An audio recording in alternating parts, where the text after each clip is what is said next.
Hello everyone and welcome to Philosophy 102, Introduction to Ethics. This video is going to be going through the course requirements for our class. First of all, I'd like to welcome you all to Philosophy 102. This is a very exciting time in philosophy at BMCC. This is the first time that Philosophy 102 as Introduction to Ethics has been offered since 2010, and I'm very excited to be teaching it. This is also the first time that this class has ever been taught online. So thank you all for taking part in the class. I think it's going to be very exciting, and I'm certainly excited to teach it.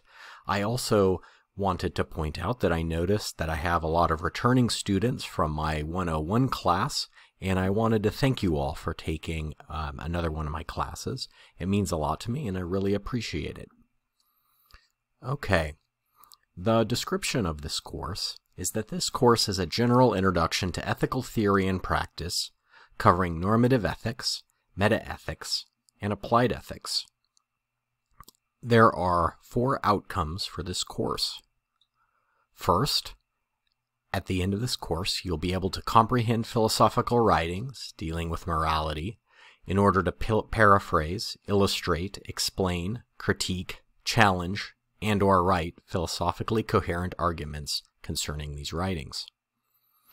You'll be able to apply the commitments required by various moral frameworks uniformly across a variety of moral situations. You'll be able to reflect on and evaluate ethical arguments from diverse sources in order to communicate effectively with others who have different opinions. And you'll be able to critically analyze values and ethics within a range of human experience and expression to engage more fully in local and global issues. Now, if you're not sure what a lot of this means, don't worry. We're going to break it down into a lot of little pieces and work through it. So, by the end, however, these will be the outcomes. So, the text for this course is called Ethical Choices: An Introduction to Moral Philosophy with Case Studies, and it is by Berner and Rayleigh. There is a picture of the cover of the textbook. It should be available on Amazon as well as in the campus bookstores. I will also be putting up PDFs of the readings so that you have access to them if it takes you a little while to get the text. I think this is going to be a very interesting book, and I'm excited to teach from it and to hear your feedback as we move forward.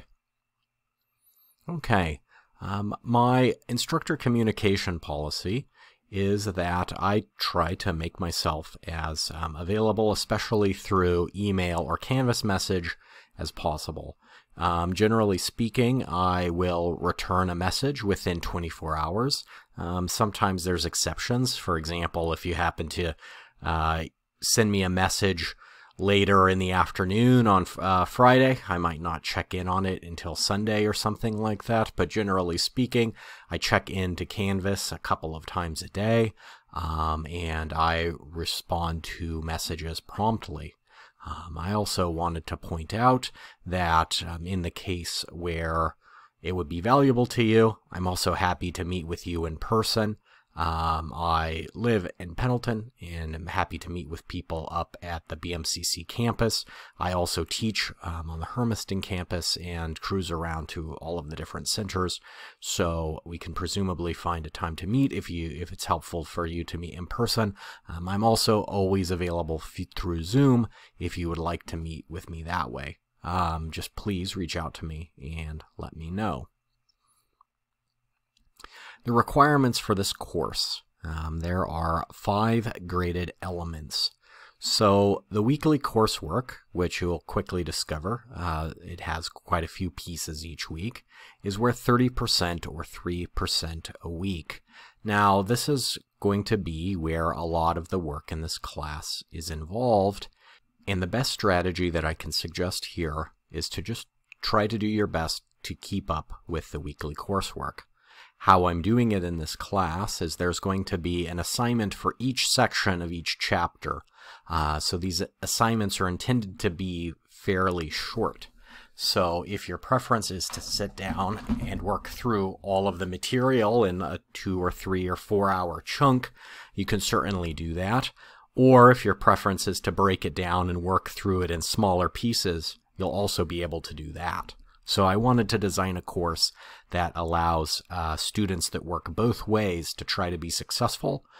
So sort of a consequence of this is that there's a lot of little assignments, but as I said, they tend to be smaller. There's also 3 papers. Each one of these is going to be worth 17.5%, and these are going to involve interacting with moral situations. They're going to be due about every 3 weeks, and I will be giving you more information shortly about these papers.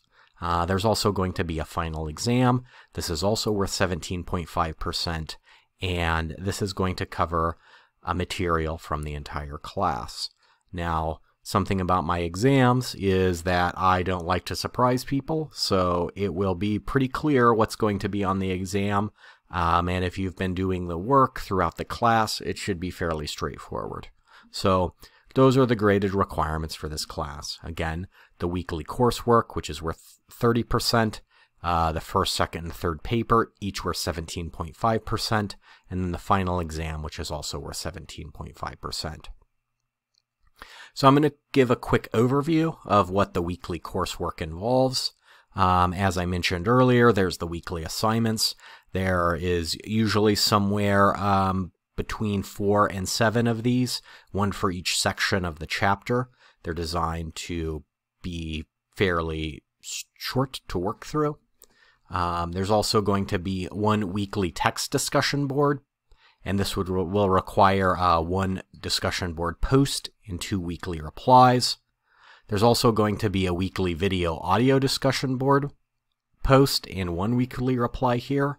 So the idea here, and there will be a video to help explain how this is supposed to work, but my hope is to sort of break down some of the barriers between in online education and give people the opportunity to see and hear each other and to interact a little bit. And there's also going to be 1 weekly case study assignment. So this sounds like a lot, but it's mostly a lot of smaller assignments, and my desire is to keep you engaged and to give you a lot of regular feedback so that when it comes to the larger assignments, you're ready to go. So my grading policy for the weekly coursework, which if you'll remember is 30% of the grade, uses what I call an 8, 9, 10 scale.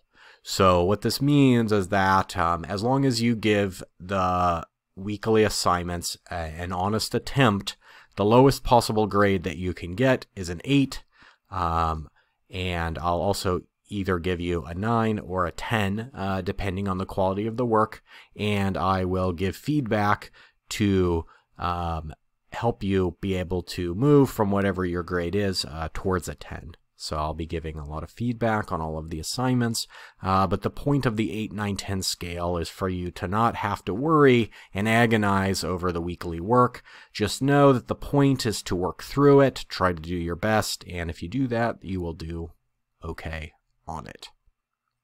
And now, I have a late policy for weekly coursework that is fairly stringent. I set the due dates for each assignment to mimic an in-person course that meets twice per week. However, the reason I do this is I'm trying to encourage you to spread the work out throughout the week. However, I don't enforce a late penalty on any of these things. So for example, the first set of assignments for this week will be due on Tuesday, and the others will be due on Thursday. But I do not... It doesn't matter to me when you turn them in during the week. However, each week's assignment closes on Sunday at midnight, and that week's assignments are no longer accessible after that. So you have until Sunday of each week to finish that week's assignments. If you need extra time to complete a week's assignments for any reason, let me know before Sunday at midnight, and I'm happy to give you more time. But if you contact me after an assignment's due, I'm a little bit less likely to give you an extension. All right, let's have a great class. I'm very excited to teach this class, and I hope that you enjoy it.